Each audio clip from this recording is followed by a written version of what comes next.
Hey, welcome back to RamZland. Today's demonstration teaches electrostatic attraction. Check it out.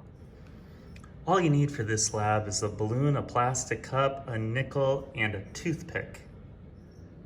The first step is to balance the nickel on one end and the toothpick on top of it. The next step is you want to cover the toothpick and the nickel with a clear plastic cup. Okay, the next step is rub that balloon against your hair until it picks up enough electrons to gain a negative charge, and then slowly move it toward the toothpick and watch what happens. Isn't that amazing? So what's happening here is when you rub the balloon against your hair, it picks up electrons and gains a negative charge.